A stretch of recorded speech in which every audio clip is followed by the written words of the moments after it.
Kitab Ulangan pasal 27. Tugu peringatan bagi umat.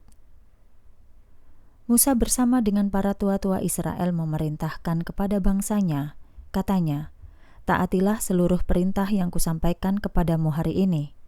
Nanti saat kamu menyeberangi sungai Yordan untuk memasuki tanah yang Tuhan Allahmu berikan kepadamu, maka kamu harus mendirikan batu-batu besar dan laburlah dengan kapur.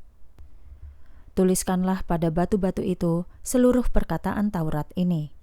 Ketika kamu menyeberanginya, sehingga kamu memasuki negeri yang Tuhan Allahmu berikan kepadamu, suatu negeri yang berlimpah susu dan madu, seperti yang telah Tuhan Allah nenek moyangmu janjikan kepadamu.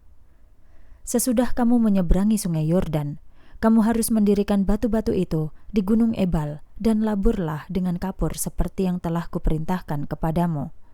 Selain itu, di sana kamu juga harus membangun sebuah mazbah yang terbuat dari batu untuk Tuhan Allahmu. Janganlah menggunakan peralatan dari besi.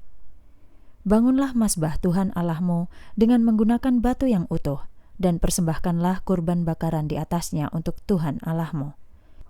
Persembahkanlah juga kurban perdamaian, makanlah dan bersukacitalah di sana di hadapan Tuhan Allahmu. Tuliskanlah di batu-batu itu seluruh perkataan Taurat dengan sangat jelas. Umat harus setuju terhadap peraturan Allah.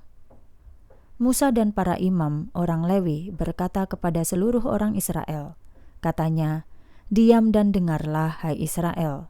Hari ini kamu telah menjadi umat Tuhan Allahmu. Kamu harus patuh kepada Tuhan Allahmu dan melakukan seluruh perintah-perintahnya dan ketetapan-ketetapannya yang kuperintahkan kepadamu hari ini."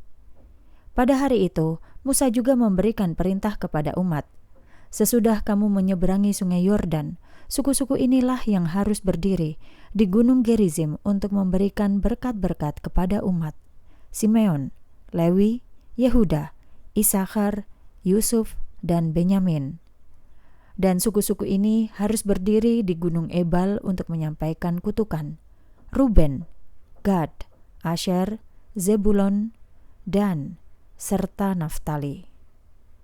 Orang Lewi akan berbicara dan mengatakan kepada semua orang Israel dengan suara nyaring, "Terkutuklah orang yang membuat berhala dan patung tuangan. Itu adalah kekejian bagi Tuhan, buatan tangan seorang pengrajin, dan meletakkannya di tempat tersembunyi." Dan seluruh umat berkata, "Amin." "Terkutuklah orang yang tidak menghormati ayah atau ibunya." Dan seluruh umat berkata, "Amin."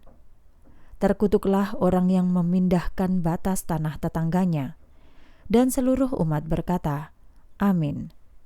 "Terkutuklah orang yang menyesatkan orang buta di jalan."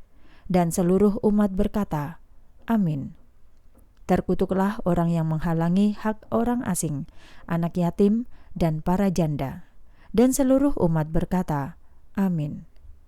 "Terkutuklah orang yang bersetubuh dengan istri ayahnya karena dia telah menyingkapkan punca kainnya." Dan seluruh umat berkata, "Amin." "Terkutuklah orang yang bersetubuh dengan binatang." Dan seluruh umat berkata, "Amin." "Terkutuklah orang yang bersetubuh dengan saudara perempuannya, anak perempuan dari ayahnya atau dari ibunya." Dan seluruh umat berkata, "Amin."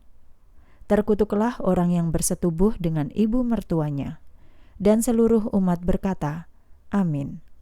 "Terkutuklah orang yang menyerang sesamanya secara tersembunyi." Dan seluruh umat berkata, "Amin." "Terkutuklah setiap orang yang menerima uang suap untuk membunuh orang yang tidak bersalah." Dan seluruh umat berkata, "Amin." "Terkutuklah orang yang tidak menepati Taurat ini dan tidak melakukannya." Dan seluruh umat berkata, "Amin."